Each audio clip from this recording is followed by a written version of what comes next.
English. Alice's Adventures in Wonderland by Lewis Carroll. Chapter 2. The Pool of Tears. "Curiouser and curiouser," cried Alice. She was so much surprised that for the moment she quite forgot how to speak good English. "Now I'm opening out like the largest telescope that ever was. Goodbye, feet." For when she looked down at her feet, they seemed to be almost out of sight. They were getting so far off. "Oh, my poor little feet. I wonder who will put on your shoes and stockings for you now, dears. I'm sure I shan't be able to. I shall be a great deal too far off to trouble myself about you. You must manage the best you can, but I must be kind to them," thought Alice, "or perhaps they won't walk the way I want to go. Let me see, I'll give them a new pair of boots every Christmas." And she went on planning to herself how she should manage it. They must go by carrier, she thought, and how funny I'll seem sending presents to one's own feet, and how odd the directions will look. Alice's right foot, Esquire. Hearthrug near the fender with Alice's love. Oh dear, what nonsense I'm talking. Just then, her head struck against the roof of the hall. In fact, she was now more than 9 feet high, and she at once took up the little golden key and hurried off to the garden door.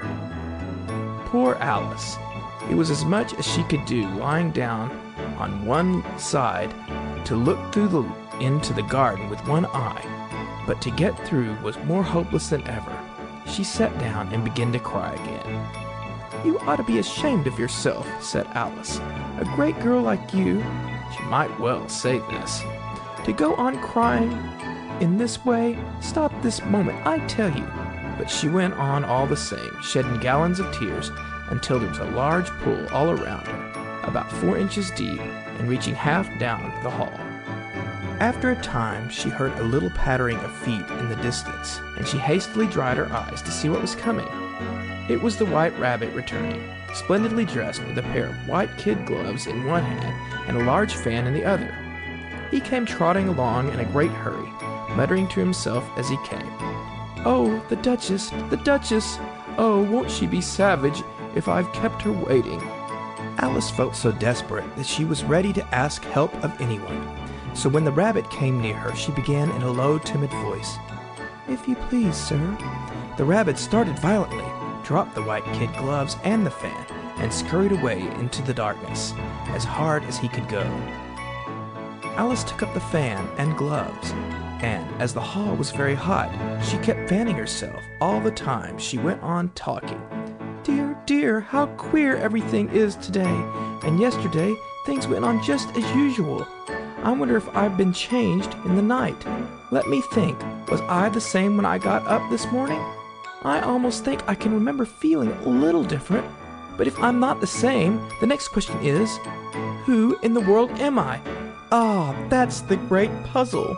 And she began thinking over all the children that she knew that were of the same age as herself, to see if she could have been changed for any of them. "I'm sure I'm not Ada," she said, "for her hair goes in such long ringlets, and mine doesn't go in ringlets at all. And I'm sure I can't be Mabel, for I know all sorts of things. And she, oh, she knows such a very little. Besides, she, and I'm I. And oh dear, how puzzling it all is. I'll try if I know all the things I used to know. Let me see, 4 times 5 is 12, and 4 times 6 is 13, and 4 times 7 is... Oh dear! I shall never get to 20 at that rate. However, the multiplication table doesn't signify. Let's try geography. London is the capital of Paris, and Paris is the capital of Rome, and Rome... No, that's all wrong, I'm certain. I must have been changed for Mabel. I'll try and say, how doth the little... And she crossed her hands on her lap as if she were saying lessons, and began to repeat it. But her voice sounded hoarse and strange, and the words did not come the same as they used to. How doth the little crocodile improve his shining tail, and pour the waters of the Nile on every golden scale? How cheerfully he seems to grin, how neatly spread his claws, and welcome little fishes in with gently smiling jaws. "I'm sure those are not the right words," said poor Alice, and her eyes filled with tears again as she went on. "I must be Mabel after all, and I shall have to go and live in that poky little house and have next to no toys to play with, and oh, ever so many lessons to learn. No, I've made up my mind about it. If I'm Mabel, I'll stay down here.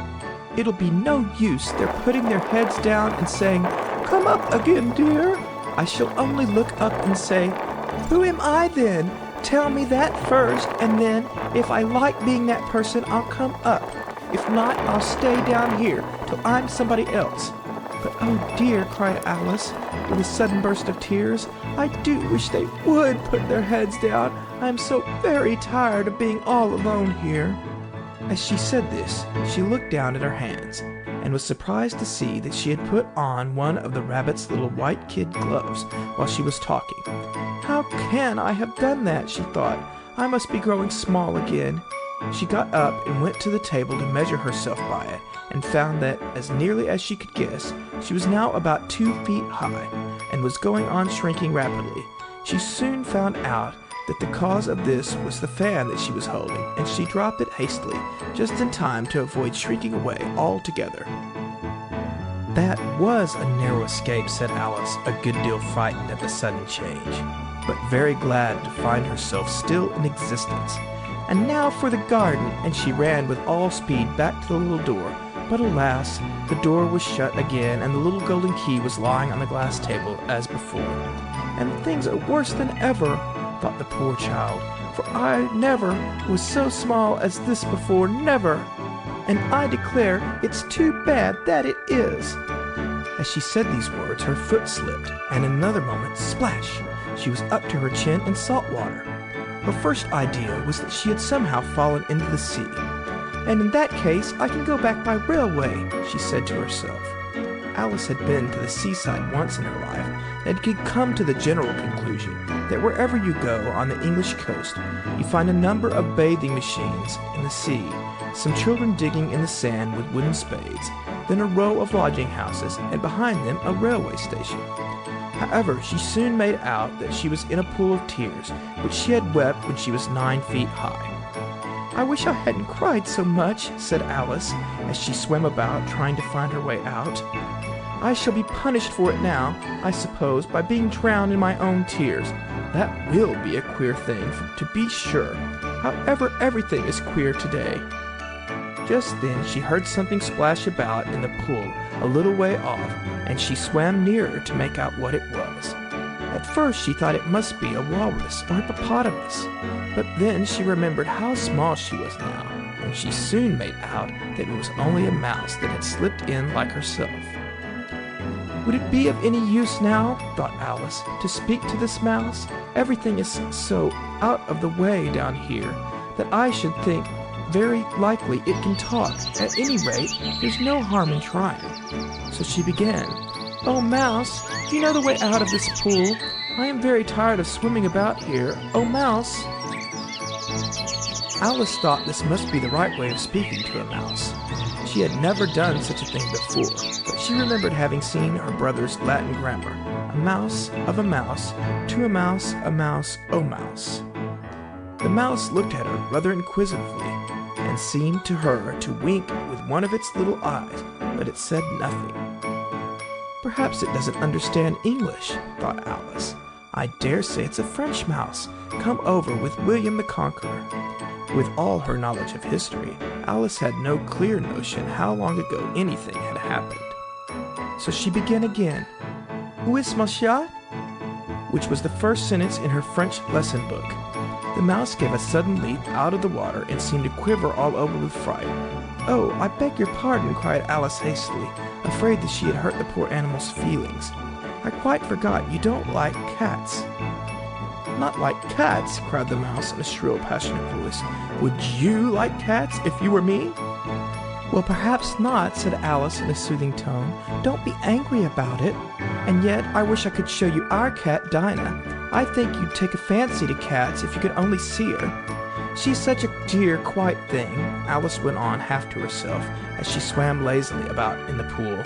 and she sits purring so nicely by the fire, licking her paws and washing her face, and she is such a nice soft thing to nurse, and she's such a capital one for catching mice. Oh, I beg your pardon, cried Alice again, for this time the mouse was bristling all over, and she felt certain it must be really offended. We won't talk about her any more, if you'd rather not. We, indeed, cried the mouse, who was trembling down to the end of his tail. As if I would talk on such a subject. Our family always hated cats. Nasty, low, vulgar things. Don't let me hear the name again.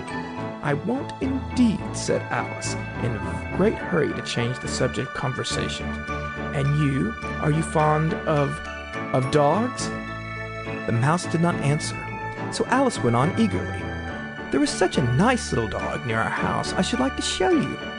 A little bright-eyed terrier, you know, with, such long curly brown hair, and it'll fetch things when you throw them, and it'll sit up and beg for its dinner, and all sorts of things. I can't remember half of them, and it belongs to a farmer, you know, and he says it's so useful, it's worth £100. He says it kills all the rats and... Oh dear, cried Alice in a sorrowful tone, I'm afraid I've offended again. For the mouse was swimming away from her as hard as it could go, and making quite a commotion in the pool as it went. So she called softly after it, Mouse dear, do come back again, and I won't talk about cats or dogs either, if you don't like them. When the mouse heard this, it turned round and swam slowly back to her. Its face was quite pale, with passion, Alice thought, and it said in a low, trembling voice, Let us get to the shore, and then I'll tell you my history, and you'll understand why it is that I hate cats and dogs. It was high time to go, for the pool was getting quite crowded with birds and animals that had fallen into it. There was a duck and a dodo, a lory and an eaglet, and several other curious creatures. Alice led the way, and the whole party swam to the shore. End of chapter 2.